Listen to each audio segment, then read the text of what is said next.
Through the sheets of rain, Thomas saw a woman struggling against the grip of two burly figures. Her screams were lost amidst the storm's fury, but her desperation was evident. Fear surged through Thomas as he realized she was being accosted by robbers. Without a moment's hesitation, Thomas dashed out of his house, propelled by a surge of adrenaline. Rain soaked through his clothes, but he paid no heed as he sprinted towards the scene.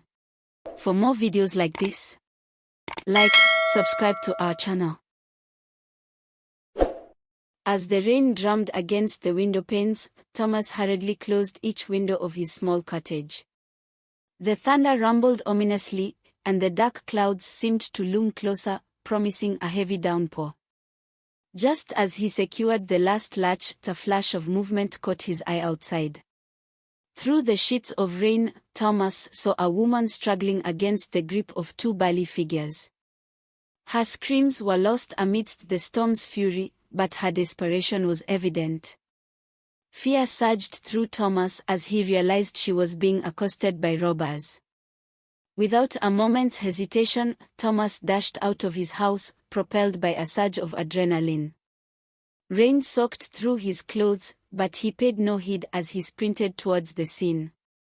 The woman's cries grew louder as the robbers forcibly dragged her towards their waiting vehicle. "Keep her quiet, Mike," one of the robbers barked over the storm, his voice gruff and commanding.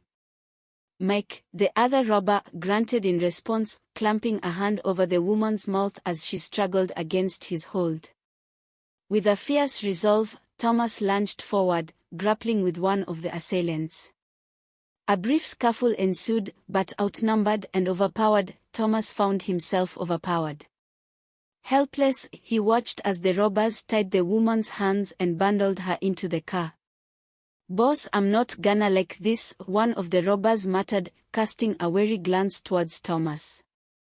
"We don't have time for this," the other replied, urgency tainting his voice. "Tie him up and let's get out here." As the vehicle sped away into the darkness, Thomas's heart sank. He felt a profound sense of guilt for not being able to do more to help. But as the rain continued to pour, a flicker of determination ignited within him. Struggling to keep pace with the speeding car, Thomas followed the tire tracks along the muddy road. Eventually, he came upon a forsaken spot where the robbers had abandoned their captive. The woman lay tied up, drenched and shivering, her eyes pleading for salvation.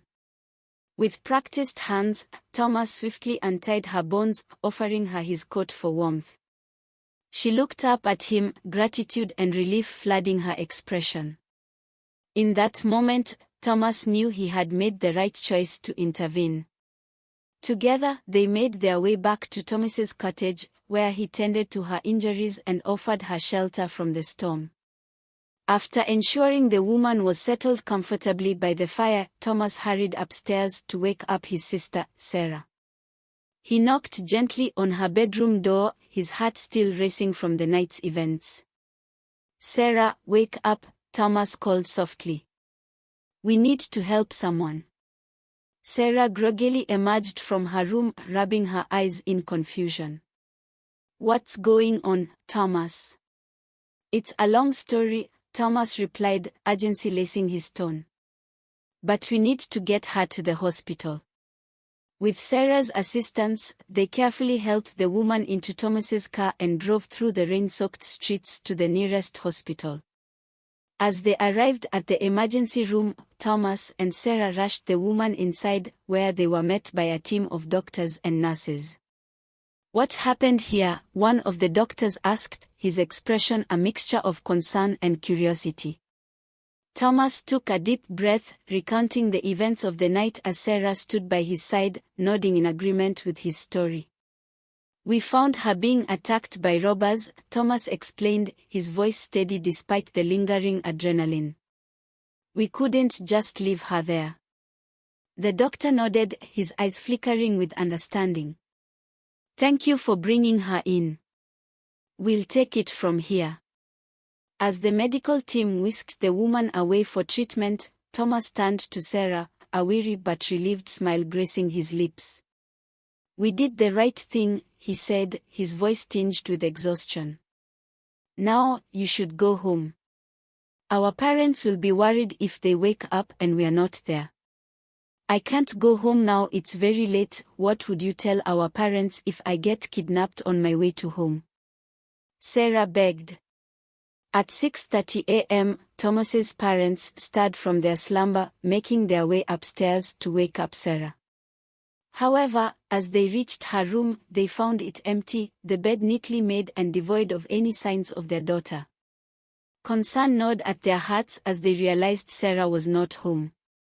Frantically, they searched the house, calling out her name in the hopes of a response, but their efforts were met with silence.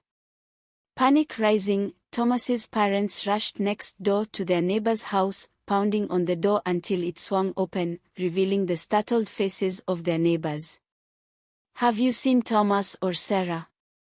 Thomas's father asked urgently, his voice trembling with anxiety. The neighbors exchanged worried glances before shaking their heads. "No, we haven't seen them since last night." "Is everything all right?" Fear clenched at Thomas's mother's heart as she struggled to hold back tears. "No, something's wrong. They're not home, and we don't know where they could be." The neighbors offered their assistance, promising to keep an eye out for Thomas and Sarah while Thomas's parents continued their search. The car carrying the robbers sped along the deserted road. Inside, one of the robbers reached for his phone, dialing a familiar number. After a few rings, a gruff voice answered on the other end. "Boss, the mission's completed," the robber said, his tone brimming with confidence. There was a brief pause before the boss's voice boomed through the phone. "Was it successful?" The robber smirked, casting a glance at his companion before replying, "Absolutely, boss. We got what we came for." Satisfaction tinged the boss's voice as he replied, "Good work, boys. Head back to base, and we'll discuss your reward." Excitement surged through the robbers as they had the promise of their reward. The boss's word was law, and they knew that their efforts would not go unrewarded. "Thanks, boss," the robber said, a grin spreading across his face. "We'll be there soon." Before hanging up, the boss added one final promise that sent a thrill through the robber's veins. "Oh, and I'll be increasing your salary by 300K for this job." "Well done, boys." With that, the call ended, leaving the robbers jubilant as they continued their journey back to their base. After Thomas and Sarah had rushed the woman to the hospital, they anxiously waited for news of her condition.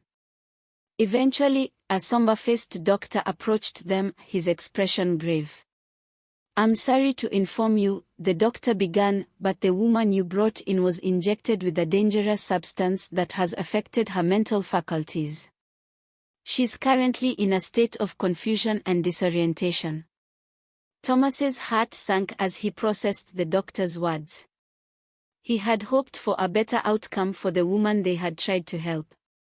"We'll do everything we can to stabilize her condition," the doctor continued, "but I must advise you to consider transferring her to a specialized facility, perhaps in India, where she can receive the specialized care she needs for what appears to be a mental health crisis." Nodding solemnly, Thomas and Sarah agreed to the doctor's recommendation, understanding that it was the best course of action for the woman's well-being. Once they had arranged for the woman to be transferred to the Indian hospital, Thomas returned home to his worried parents, who had been anxiously waiting for news. With a heavy heart, Thomas explained to his parents the events of the previous night, the robbery, the woman's abduction, and their desperate attempt to help her. "It was a harrowing experience," Thomas admitted, his voice filled with emotion. "But despite our best efforts, we couldn't prevent her from being harmed." His parents listened intently, their faces reflecting a mixture of concern and pride for their son's bravery. "We did what we could," Thomas concluded, his voice tinged with sadness. "And now, all we can do is hope and pray for her recovery." As Thomas grappled with the aftermath of the previous night's events, his girlfriend, Emily, stormed into his house with a look of frustration etched on her face. "Thomas, where have you been? I've been calling you non-stop," she exclaimed, her voice tinged with irritation. Thomas sighed, guilt gnawing at him as he realized he had neglected to respond to Emily's calls amidst the chaos of the past few days. "I'm sorry, Emily," Thomas began, his voice apologetic. "I've been caught up with something urgent." Emily's expression softened slightly, but her frustration lingered. "You've been MIA for days now, Thomas. We have our wedding to plan, and you haven't even been available to discuss anything." Thomas's heart sank as he realized the gravity of Emily's words. Their wedding, once a source of joy and anticipation, now felt like a distant dream amidst the turmoil of recent events. "Emily, I need to be honest with you," Thomas said, his voice tinged with sadness. "Our wedding, it can't happen." Shock registered on Emily's face as she stared at Thomas, disbelief clouding her features. "What do you mean it can't happen? We've been planning this for months." Before Thomas could respond, the woman they had rescued from the robbers burst into his mind, her eyes red from crying. "Thomas, how can you say that?" she cried, her voice filled with desperation.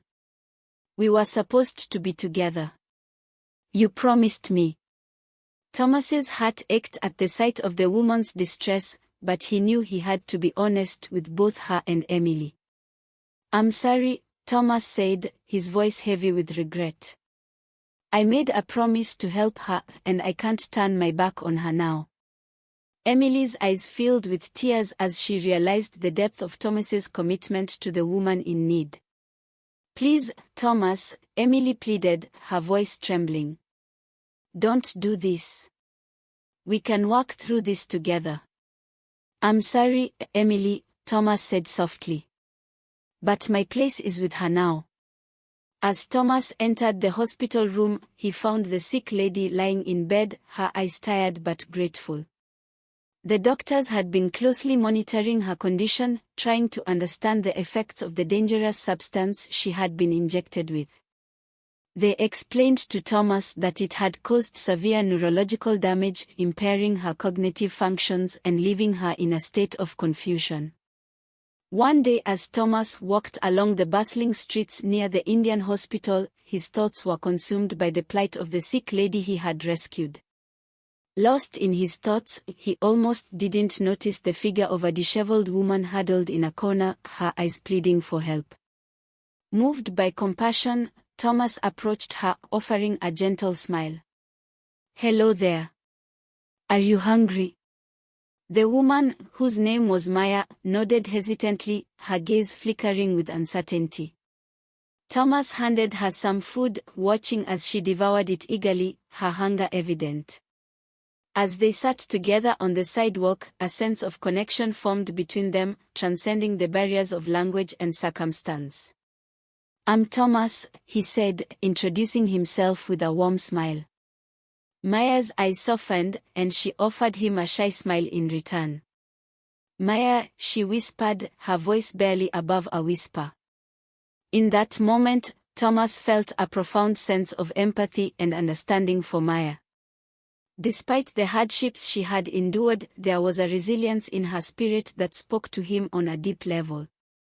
As they sat together, sharing stories and laughter amidst the chaos of the bustling street, Thomas found himself drawn to Maya in a way he couldn't explain. In her, he saw a kindred spirit, a soul battered by the storms of life yet still shining with an inner light. Their conversation flowed effortlessly, weaving a tapestry of shared experiences and mutual understanding. And as the sun dipped below the horizon, casting a golden glow over the city streets, Thomas realized with a start that he had fallen in love with Maya, a love born not out of obligation or duty, but out of a genuine connection forged in the crucible of adversity. As Thomas's love for Maya deepened, he knew he wanted to provide her with a stable and nurturing environment where she could heal and thrive.